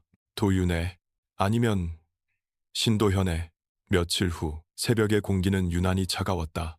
서울로 돌아온 지민은 조용히 자신의 아파트 창가에 서 있었다. 창문 너머로는 빗방울이 서서히 떨어지고 멀리서 구급차의 사이렌이 희미하게 들려왔다. 그녀의 눈앞엔 작은 상자가 놓여 있었다. 그 안에는 백담 계곡에서 발견된 낡은 펜던트, 그리고 도윤이 남긴 흑백 사진 한 장. 사진 속의 두 사람은 어릴 적처럼 웃고 있었다. 오빠, 나 이제 두렵지 않아요. 그녀는 속삭였다. 하지만 마음 한구석엔 여전히 어딘가에 숨어있을 신도현의 그림자가 어른거렸다. 나는 그날 저녁 경찰청 관계자에게 연락을 받았다. 기자님, 확인하셔야 할 게 있습니다. 그의 목소리는 낮고 무겁게 가라앉아 있었다. 신도현의 계좌에서 최근 활동이 포착됐습니다. 위치는 강릉 인근입니다. 순간 심장이 요동쳤다. 모든 것이 끝난 줄 알았지만 그는 여전히 살아 있었다. 그리고 아마 또 다른 누군가를 향해 새로운 실험을 준비하고 있을지도 모른다. 나는 즉시 카메라와 녹음기를 챙겼다. 지민에게 전화했지만 연결되지 않았다. 그녀는 이미 움직이고 있었다. 그녀의 메시지 한 통만이 도착했다. 글을 끝내야 해요. 이번엔 내가 직접. 강릉의 바다는 잿빛이었다. 파도는 무겁게 부서졌고 해안선을 따라 안개가 짙게 내려앉았다. 신도현이 마지막으로 나타난 장소는 오래된 폐연구소 건물이었다. 군사기밀시설로 쓰이다가 폐쇄된 곳. 철문은 녹이 슬어 있었지만 안쪽에서 희미한 불빛이 새어나왔다. 나는 조심스럽게 안으로 들어갔다. 형광등이 깜박이는 긴 복도, 그리고 벽면마다 붙어있는 낡은 연구도표들. 그 위에는 한 문장이 눈에 들어왔다. 기억은 인간의 마지막 영역이다. 발소리가 메아리치듯 울려 퍼졌다. 그때 복도 끝에서 낮은 소리가 들려왔다. 왔군요. 그곳에는 지민이 서 있었다. 그녀는 흰 코트를 입고 손에는 카세트 테이프를 들고 있었다. 그 사람은 안에 있어요. 이걸로 모든 걸 끝내야 해요. 나는 고개를 끄덕였다. 지민은 문을 밀고 들어갔다. 안쪽 방에는 신도현이 앉아 있었다. 컴퓨터 앞 수많은 모니터가 켜져 있었고 그 화면에는 여러 사람의 뇌파 데이터가 떠 있었다. 그는 여전히 침착했다. 지민, 넌 나를 이해해야 해. 이건 파괴가 아니라 진화야. 그녀는 조용히 걸어 들어가 말했다. 진화가 아니라 죄예요. 그녀는 테이프를 책상 위에 올려놓았다. 이건 오빠가 남긴 마지막 기록이에요. 그 속에는 당신의 목소리도 들어있어요. 신도현의 표정이 굳어졌다. 그럴 리가 없. 지민은 재생 버튼을 눌렀다. 테이프 속에서 들려온 목소리. 신도현 박사는 모든 걸 알고 있다. 그가 만든 실험은 인간의 윤리를 넘어섰다. 나는 더 이상 그의 명령을 따르지 않겠다. 그 목소리는 도윤의 것이었다. 신도현의 눈동자가 흔들렸다. 그는 살아있었던 건가? 아니요, 지민이 말했다. 그 사람은 당신 때문에 죽었어요. 그녀의 손에는 작은 리모컨이 들려 있었다. 당신이 내게 심어둔 장치를 역전시켰어요. 이제 내가 조종할 차례예요. 그녀는 버튼을 눌렀다. 순간 신도현의 귀에서 피가 흘러내렸다. 그는 괴로운 듯 소리를 지르며 무릎을 꿇었다. 멈춰. 넌 그런 짓을 하면 안 돼. 당신이 말했죠. 인간의 진화를 실험하겠다고. 그 실험, 이제 끝이에요. 모니터의 불빛이 하나둘 꺼졌다. 연구소 전체가 정전되며 암흑 속에 잠겼다. 그 사이 지민은 고요하게 서 있었다. 바람이 창문 사이로 스며들어 희미한 햇살이 그녀의 얼굴을 비췄다. 나는 그녀에게 다가가 물었다. 괜찮아요? 그녀는 조용히 고개를 끄덕였다. 이제야 자유로워졌어요. 그녀는 펜던트를 꺼내 책상 위에 내려놓았다. 이건 나를 가두던 쇠사슬이었어요. 하지만 이제 이건 오빠의 기억이에요. 그녀는 미소 지었다. 그리고 한 걸음 물러서며 말했다. 기억은 지워지는 게 아니라 새로 쓰이는 거예요. 며칠 후 백담 계곡 실험 사건의 전말이 공개되었다. 정부는 공식 사과문을 발표했고 관련자들은 전원 구속되었다. 하지만 신도현의 시신은 끝내 발견되지 않았다. 그날 밤 나는 뉴스 원고를 정리하며 컴퓨터를 껐다. 책상 위에는 지민이 남긴 봉투 하나가 있었다. 그 안에는 한 줄의 메모와 사진 한 장. 당신 덕분에 진실이 드러났어요. 하지만 이 이야기는 아직 끝나지 않았어요. 사진 속에는 낯선 산길, 그리고 그 끝에 흰 우비를 입은 누군가의 뒷모습이 보였다. 나는 손끝이 떨렸다. 그 뒷모습이 도윤인지 신도현인지 확신할 수 없었다. 아침이 밝았다. 햇살은 유리창을 뚫고 들어왔고 나는 조용히 카메라를 들었다. 렌즈를 통해 바라본 세상은 평온했다. 그러나 나는 알았다. 모든 비극의 끝에는 항상 기억이라는 이름의 그림자가 남는다는 것을. 그날의 펜던트, 그날의 목소리, 그날의 진실, 그것들은 이제 하나의 이야기로 남아 이 산의 어딘가에서 누군가의 기억 속을 떠돌고 있을 것이다. 나는 마지막 문장을 노트에 적었다. 기억을 지운다고 해서 진실이 사라지진 않는다. 진실은 언제나 누군가의 마음속에서 다시 깨어난다. 그리고 노트를 덮었다. 창문 밖에서 들려오는 빗소리, 그 속에서 나는 들었다. 지민의 목소리처럼 잔잔한 한마디. 기억해줘요.